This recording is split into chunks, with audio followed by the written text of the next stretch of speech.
A shadow tore across the sky, followed by the deep rumble of a ship crashing through the clouds. The royal palace shook as warning sirens blared across the alien capital. Soldiers scrambled to stations, servants ducked for cover. And deep inside the palace, Princess Avera stood calmly by the window, eyes glowing with soft violet light, lips curled in a quiet smirk. She watched the human shuttle break apart before crashing into the outer field. Smoke rose, and then silence. Did one survive? She whispered, amused. Hours later, inside the palace's medical wing, one did wake up. The human man was tall and built like stone, muscles thick, face scarred. He had no idea where he was, and his head throbbed. But he stayed silent, alert. His eyes scanned every corner of the chamber, every nurse, every guard, every alien who entered. The med techs whispered about him, how he didn't flinch when they used the cold nano-stitchers, how his heart rate barely changed even when he saw Avera enter the room. She floated in with grace. Her hair shimmered silver blue under the sterile lights. Her royal gown seemed to flow like liquid silk. But her voice, when she spoke, was honeyed danger. "You live," she said, standing close enough that her breath touched his face. "I always do," he replied, not blinking. The princess liked that. The human's name was Kane. He was supposed to be dead, like the rest of his crash team. But fate had other plans. The Empress, seeing an opportunity, assigned him a role, royal guard to the princess herself. Close contact, daily duty, complete obedience. And that's where things began to twist. Kane was unlike the palace guards. He didn't kneel every time Avera walked past. He didn't stutter when she teased. He didn't laugh at her jokes unless they were funny, and that made him fascinating to her. She tried using her psionic touch. Most males fell to their knees, or babbled confessions when she brushed their minds. Kane barely flinched. "You're difficult," she said one evening as they walked along the moonlit garden. "I'm a soldier," he answered. "Aren't soldiers supposed to obey royalty?" "I obey orders, not games." She raised her brow. "And what if your orders come from me?" "Then I follow them, princess." The way he said princess wasn't respectful. It was like a warning. Avera was used to power. She could command armies. She could melt minds. But Kane didn't respond to power the way others did. So she did something else. She started testing him with charm, playfulness, flirtation. Some called it dangerous. Some said it was foolish. Called it fun. She'd step in too close. She'd drop something and bend slowly in front of him. She'd dress lighter each day. And sometimes when no one was watching, she'd whisper things in his ear no royal ever said aloud. But Kane never crossed the line, not even once. That made her furious. One night, after a celebration, she pulled him into her chamber. Her guards were dismissed. The doors were sealed. Her gown shimmered with gold, and her voice dropped low. "Why do you resist me?" she asked, stepping forward. "I'm not here for that," Kane replied. "But you want it." He stayed silent. "I can feel it," she added, brushing a finger down his chest. "Your thoughts, you're not so strong after all." Kane grabbed her wrist, not hard, but firm. "If you touch my mind again, I walk." She blinked. No one had ever threatened her like that. "You'd give up your rank? Your position? For pride?" "I'd give it up to stay human." Those words struck her harder than she expected. And for a brief moment, her smirk vanished. From that night on, Avera changed. She didn't flirt. She didn't tease. She watched him with new eyes, not as prey, but as something she didn't understand. Then war returned. The Draxan raiders pierced the system. The Empress was forced into hiding. Chaos spread, and Avera was sent to a secret bunker with minimal protection, just a few guards, and Kane. Their days underground were quiet, tense. The other guards feared the Draxans, but Kane prepared. He trained, patrolled, fixed broken gear. He cooked. He cleaned his weapons. He even fixed a shattered wall panel with his bare hands. Avera watched silently. Then came the night when the Draxons attacked the bunker directly. Explosions tore through the lower chambers. Screams echoed. Guards died. Avera and Kane ran. He didn't. Leave her once. He shielded her from blasts. He carried her when her ankle twisted. He bled for her when shrapnel grazed her arm. They hid in the lower levels, just the two of them, deep in the dark. And there, in the flickering lights, something happened. Not through flirtation, not through power, but through survival, pain, and the human heart. Avera's hands trembled. Her breathing was shallow. Her gown was torn. Kane wrapped her in his coat, and for the first time, she leaned into him, not to tease, but to feel safe. Neither spoke that night, but something between them had changed, and in the weeks that followed, after the war ended and they returned to the palace, a scandal began to whisper through the halls. The princess was ill, but the royal doctors said it was not illness. She was carrying life, and every sign pointed to the human guard, but no one could prove it. Yet. And Avera wasn't talking. She only smiled, quiet, mysterious. But Kane, he had no idea what was coming next. Kane walked the long marble hallway of the palace, shoulders stiff, jaw tight. Whispers followed him like ghosts. They say she chose him. He's just a human. The scandal will tear the court apart. He didn't respond. He never did. But this time, he felt the weight in those whispers. Something was wrong. He had been away from Princess Avera for 3 days, assigned to guard a foreign ambassador's arrival. And when he returned, her personal attendants were gone. Her door was locked. Her psionic signature, usually bright and warm, felt muted, tired, almost cold. He stood outside her chamber, knocking once. "Princess," he said. Silence. Again, louder. "It's Kane." Then finally, the door hissed open. The air inside was still, heavy. Avera sat at the far end of the room, wrapped in a long silk robe, hair loose over her shoulders. Her skin looked pale, and her eyes were darker than usual. He stepped inside, careful. "Are you ill?" She didn't answer at first. Her fingers pressed gently over her stomach. Then she looked up slowly, as if her body resisted it. "I need you to swear something," she said, voice quiet. Kane stopped moving. "Tell me what's happening. Swear first." He narrowed his eyes. "I don't make promises I can't keep." She stood shakily, walked toward him. No teasing smile, no games. Her power, once overwhelming, now felt soft, fragile. "I'm pregnant," she said. Kane stared at her. His heartbeat didn't change, but his breath slowed. "That's not possible," he said carefully. Her lips twitched. "I didn't think so either. Princess, it's not the child that concerns me," she interrupted, stepping closer. "It's the court, the Empress, the laws. You know what they'll do." He did. Human-alien relationships were forbidden under interstellar law. Royals were expected to produce pure heirs. If the Empress found out, the child would be erased. Quietly, without scandal, without a trace. Avera looked up at him. "I won't let them take it."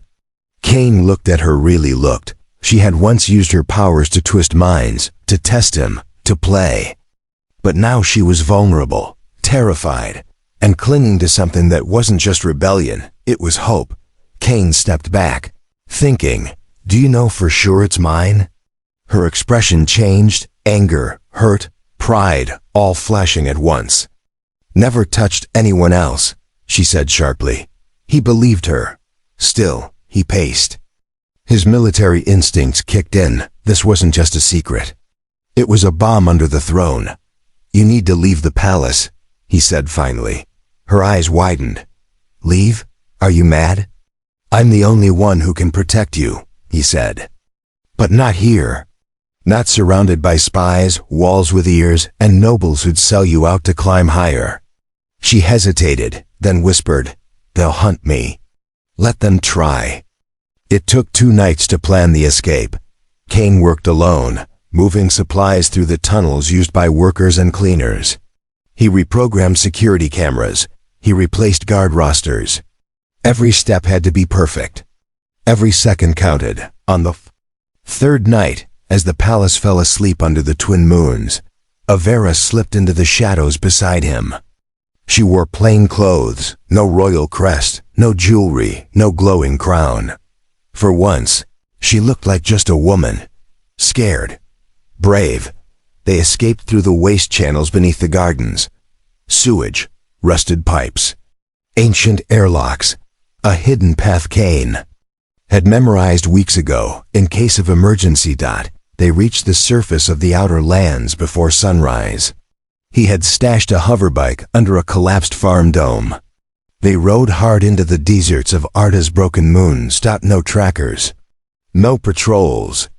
Just the wind and endless dunes. But safety didn't last. By the 4th day, a drone spotted them.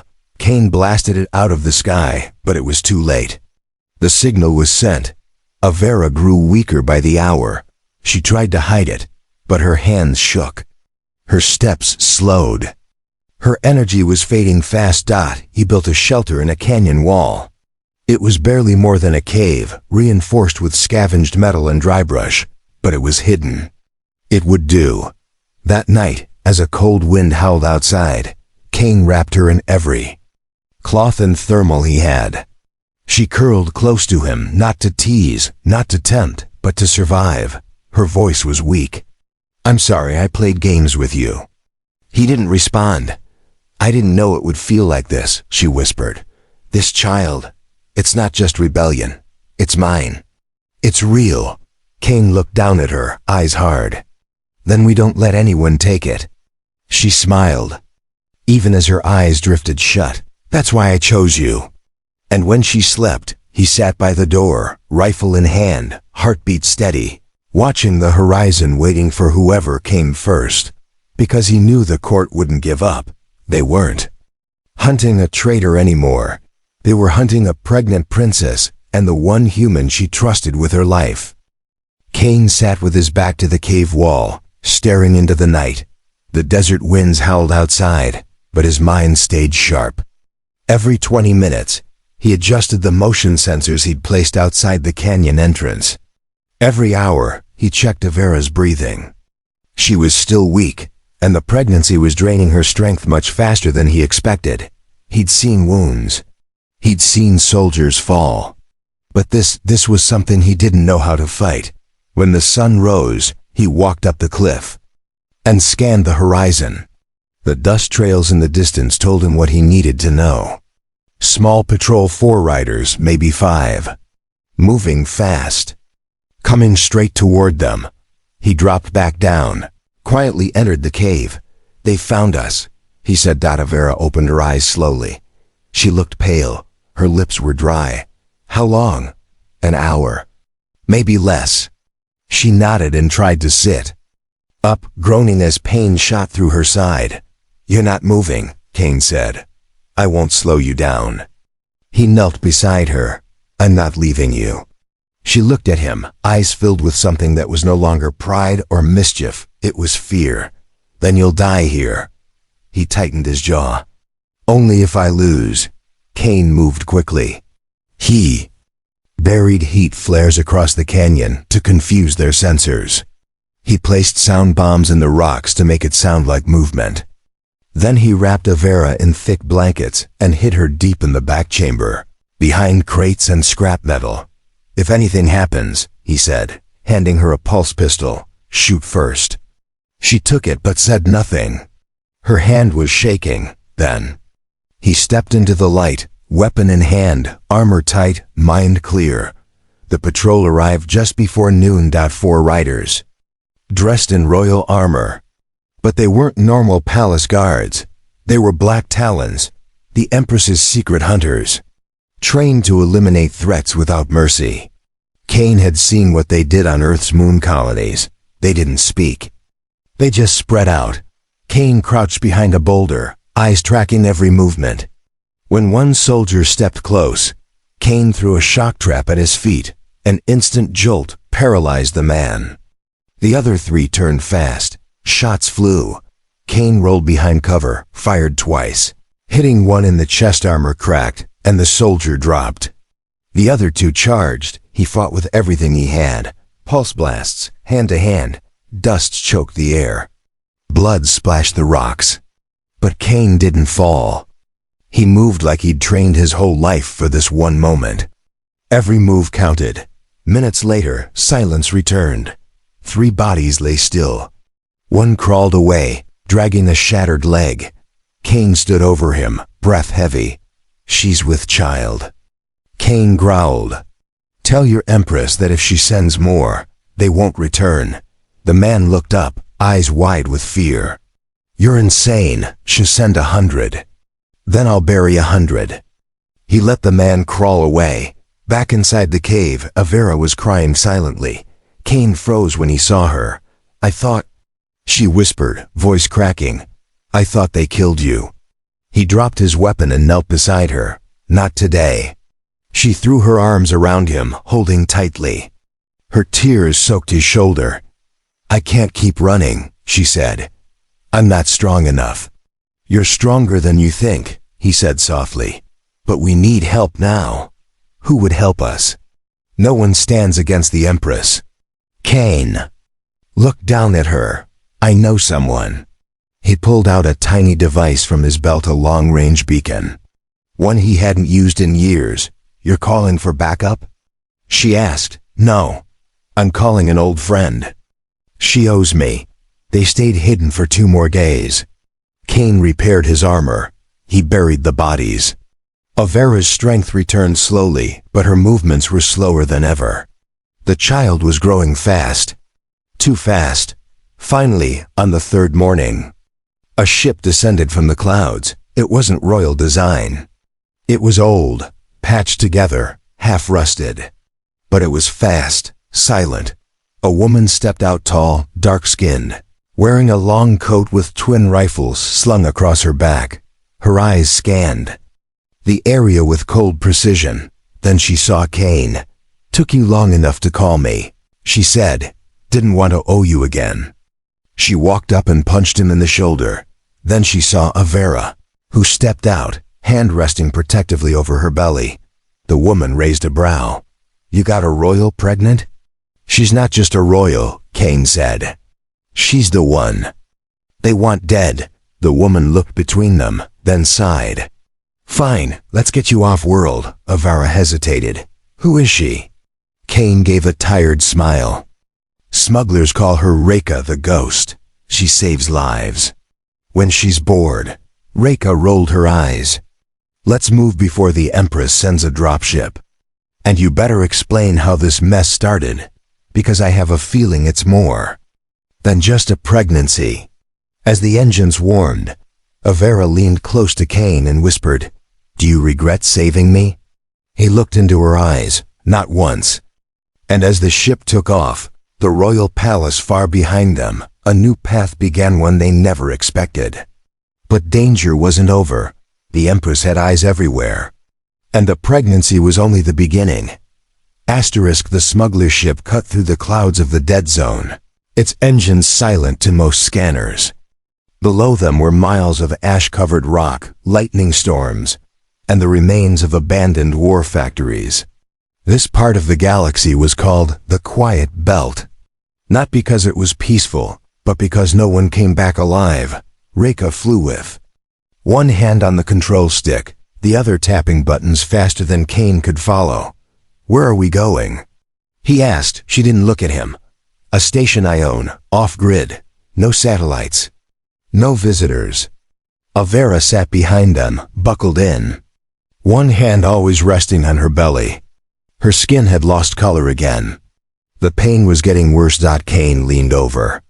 "You okay?" She gave a faint smile. "He's moving." I feel like it's a boy." Cain blinked. "You can already tell?" She nodded. "Psionic connection. It's faint, but I feel his thoughts sometimes. Small ones, fear, hunger, warmth, like he knows when you're close. Kane wasn't sure what to say. Reka chuckled darkly. You two are doomed. The station was hidden deep inside an asteroid field, tucked between broken mining rings. From the outside, it looked like a junkyard. Inside it was worse dust, leaking pipes, flickering lights. But it was safe. No one tracks this place. Reka said, We'll stay here until the baby's born. After that, I don't know. They moved into a room with soft beds and basic med equipment. Avera lay down slowly, her hands trembling.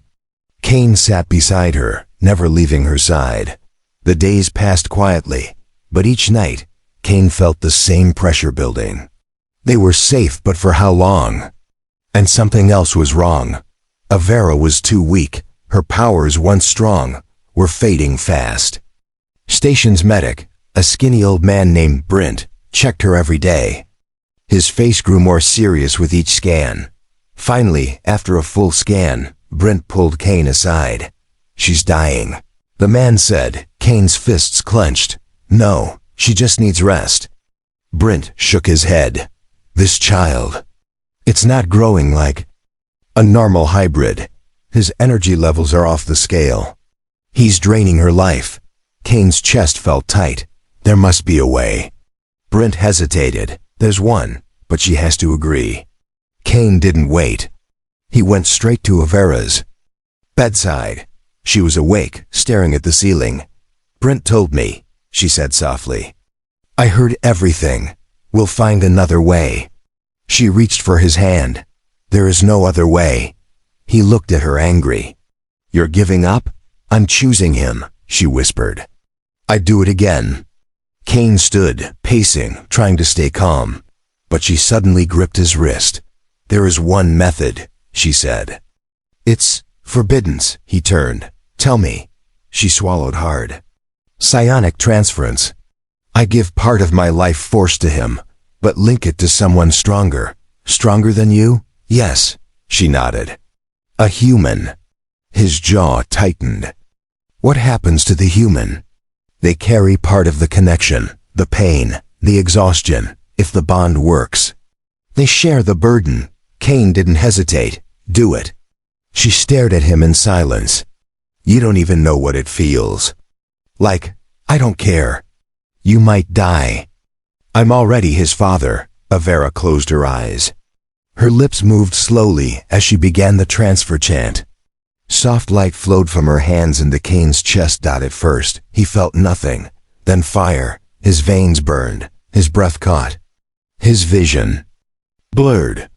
His legs gave out, and he collapsed to his knees. Avera screamed once, then passed out. Brent rushed in, dragging Kane onto a bed. Checking his vitals, Reka stood in the doorway, arms crossed, face pale. What did you two idiots do? She muttered. Hours passed. Kane lay unconscious. Avera didn't wake. Brent tried everything. Stim patches, injections, neural jolts. Nothing. Reka slammed her fist into the wall. She gave too much. Kane opened his eyes in the middle of the night. He sat up fast, sweating, gasping, but alive. The pain was still there, deep in his chest, but something else was to heartbeat. Not his own. Another, faint rhythm inside him, small, fast. He rushed to Avera's side. She stirred. Then slowly opened her eyes.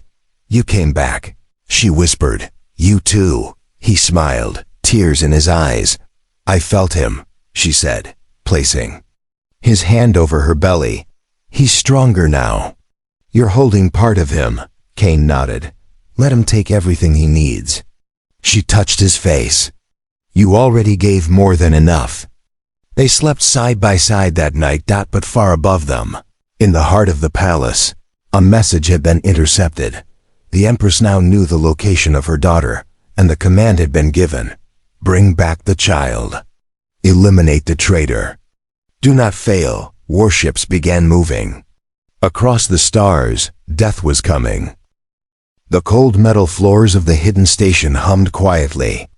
In the shadows of its rusted walls, Kane stood with his rifle slung across his chest, eyes sharp. It had been 6 days since the psionic transference.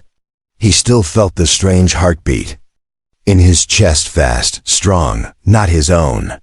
It was the child's life, now tied to his. Avera was healing slowly, but her movements were careful. She still couldn't walk without pain, and her strength came in small waves, but she smiled more now. Not her usual royal smirk, but something softer, real. Cain didn't speak much, but he stayed close. Reka entered the room, her face tight.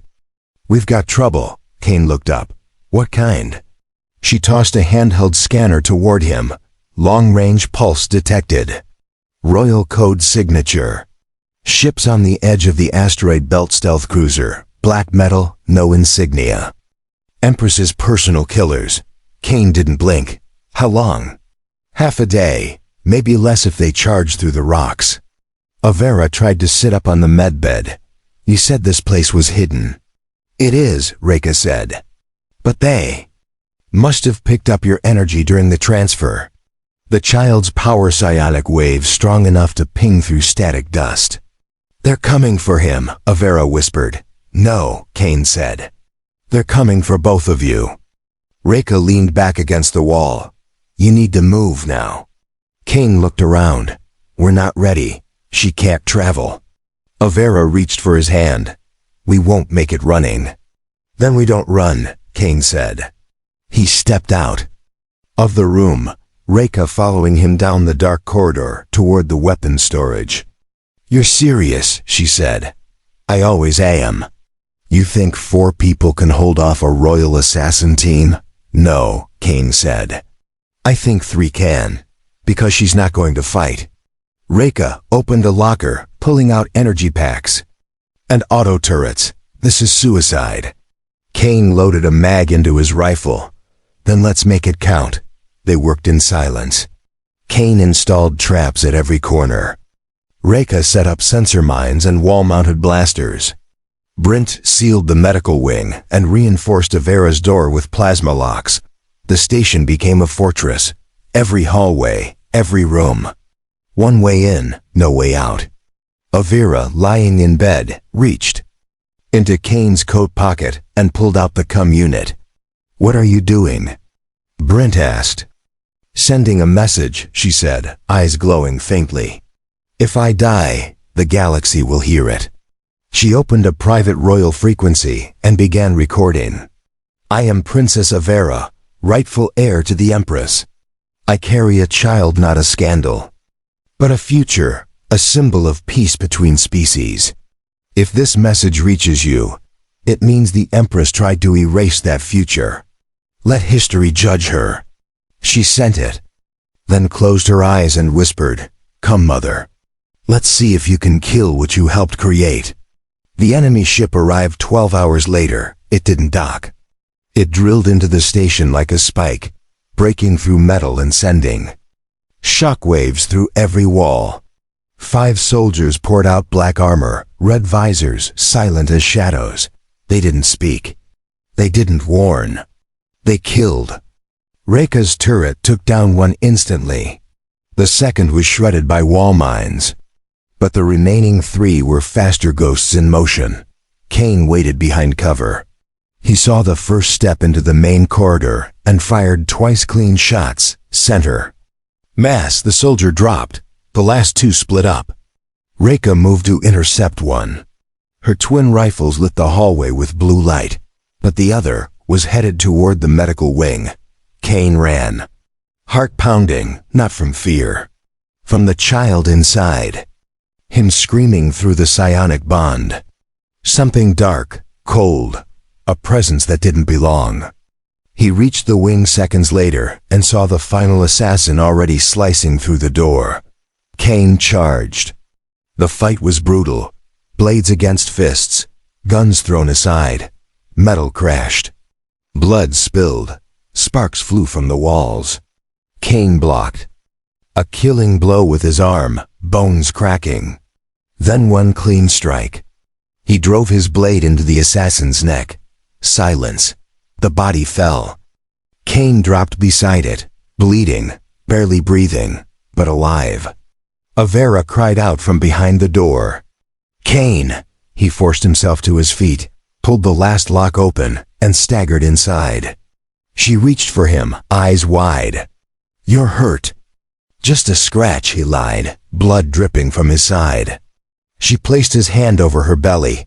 Can you still feel him? Kane nodded. He's alive, he whispered. Reka entered a minute later, face bruised, arm burned, but alive too. Brent followed, stunned. You stopped all of them. Reka looked at Kane. You just declared war. I didn't start it, he said. But I'll end it. Avera sat up, face calm. She will come herself next time. Reka frowned. The Empress? Avera nodded. She won't let this go. Kane looked at them all. Then we prepare for her. Because now it was no longer just about survival. It was about protecting a future no empire could destroy. Asterisk. The station was silent again, but it was not peace. Kane sat alone in the engineering chamber, his wounded arm wrapped tight, his rifle on the floor beside him. Sweat rolled down his neck. His mind wouldn't stop spinning. He had killed before, but never like this. Not for something so personal. Not for a child. The bond inside him pulsed again, fast, strong. The baby was still alive, and Kane could feel him growing. Reka walked in, wiping dried blood from her neck. Her voice was low. You holding together? Barely. She tossed him a hydration pack. Drink. You'll need your strength. Kane drank in silence, then asked, What happens now? Reka sighed. That message Avera sent? It's out. It's spreading. To who? Everyone, she said. The outer colonies, neutral zones, even rebel feeds. Her words are on pirate channels, black market hallas, and shared in back alley taverns. The people are talking. Kane stood slowly. And the Empress? She's furious, Reka said. Rumor says she's mobilizing 2 royal destroyers. She's not just after Avera, now she wants the child erased. And you? Kane's jaw tightened. Let her come. Reka looked at him hard. This isn't some assassin squad, Kane. It's the full weight of the throne. You don't win against that. He looked down at his hand, then at the faint blue glow under his skin, the energy from the baby, still sharing his life force. I don't need to win, he said. I just need to protect them. Meanwhile, Avera lay inside the med chamber, watching old stars flicker outside the station window. Her skin looked brighter again, her breath steadier. But her eyes were heavy. Brent checked her pulse, smiling. Gently, you've made it further than I expected. Thanks to Kane, she whispered. Brent nodded. The child, he's not normal. I know. He's not just strong, he's something new. Avera looked down at her belly. He's the future. Brent paused, then said softly, Are you ready to die for him? Avera didn't answer. She didn't need to, because she already had. Later that night, Kane sat beside her. She reached out, her fingers brushing his face. You're tired. So are you, he said. They sat quietly for a moment. Then Avera asked something he didn't expect. Do you still see me? As the flirty princess who played with you? He looked at her. No, that girl's gone. Good, she whispered, because now I just want to be a mother. You're already more than that. She smiled weakly, then whispered, If I don't make it. You will. But if I don't, she said again, firmer this time, promise me something. He waited. Protect him, no matter what. Even if the galaxy falls apart. Even if you're alone. Kane placed his hand over hers. You won't be alone, he said. He'll have both of us. But outside, in deep orbit, the Empress's destroyers arrived. 2 massive black ships, shaped like blades, cut through the stars. Thousands of soldiers, dozens of fighters, high-level psionics. And in the center her, the Empress stood inside the command bridge, tall, fierce, and expressionless. Her crown shimmered with psionic crystals. Her voice echoed across the chamber. My daughter has lost her way. she said to the generals. But the child must not live. One general bowed. Shall we begin bombardment? No, the Empress replied. I will go myself. The soldiers looked shocked. You, Majesty? This is not war, she said. This is correction. My own blood must be dealt with by my own hand. The destroyers began to descend toward the asteroid field. Back on the station, alarms screamed. Reka sprinted to the control center. She's here. Kane stood beside her. How many? Too many, she said. We won't survive this time. He looked at the blinking radar. We can't fight her. But maybe we don't have to. Reka raised an eyebrow. You planning to run? No, Kane said. I'm planning to talk. Reka scoffed. You can't reason with the Empress. She's not coming for me, Kane said. She's coming for her daughter. Kane turned and walked to Avera's chamber. He knelt beside her, speaking softly. She's coming herself. Avera closed her eyes. Then let's finish this. No more running, no more fear. Moments later, the Empress's transport landed in the canyon. No army. No guards, just her. She stepped out in a long black cloak, her silver crown glowing faintly. Her presence shook the rocks around her. The air grew heavy. Kane stood outside the station, waiting. The Empress stared at him with eyes colder than space. Where is she? She asked. He said nothing. Her hand lifted. Kane's body froze. Her psionic grip crushed the breath from his lungs. Inside the chamber, Avera felt it. She rose. She walked, slowly, painfully, toward the airlock. And when the doors opened, mother and daughter stood face to face. The Empress's hand dropped. Kane collapsed to the ground, coughing. Avera didn't speak. She just stood tall, her hand on her belly. The Empress whispered, You've betrayed everything. No, Avera said. Softly, I've given it meaning. And the storm was about to break. The wind in the canyon held no sound. Only the slow movement of the two women facing each other, mother and daughter. One stood tall, dressed in the cloak of a ruler, crowned in psionic crystals. The other, tired and barefoot, glowing softly. With the light of new life inside her, the Empress looked Avera up and down. You've let a human seed poison your body. Avera didn't move. I let love break your rules. There is no love without control, the Empress said coldly. You were my heir, now you are a flaw. Behind them, Kane struggled to his feet. Blood ran down his cheek. His body still ached from the psionic grip, but his heart burned hotter. He stepped forward, planting himself beside Avera.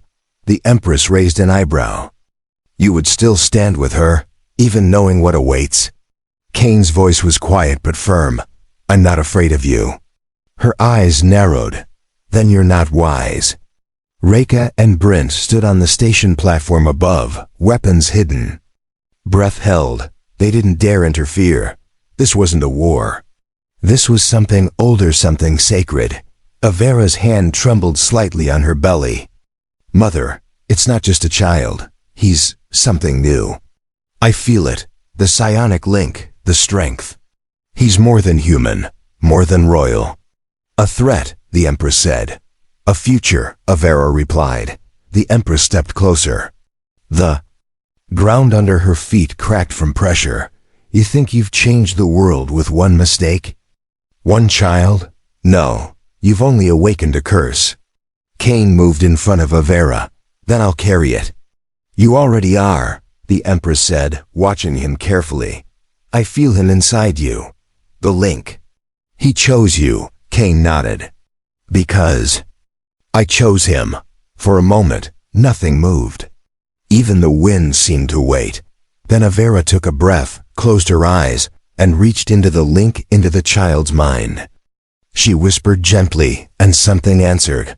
A wave of light burst from her chest, bright, pure, warm. It swept through the canyon like a silent flame, not burning, but healing. Rocks stopped shaking. Kane felt his pain fade. Even the air tasted Sweeter. The Empress's eyes widened. That power, what is it? Avera opened her eyes. It's not mine. It's his. The Empress looked shaken for the first time.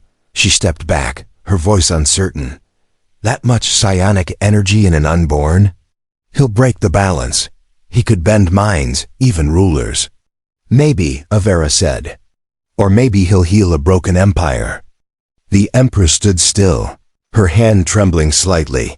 She had killed millions, crushed rebellions, burned planets, but she couldn't move against her daughter, now because something ancient stirred in that glow. A presence bigger than bloodlines. Bigger than crowns for the first time in decades.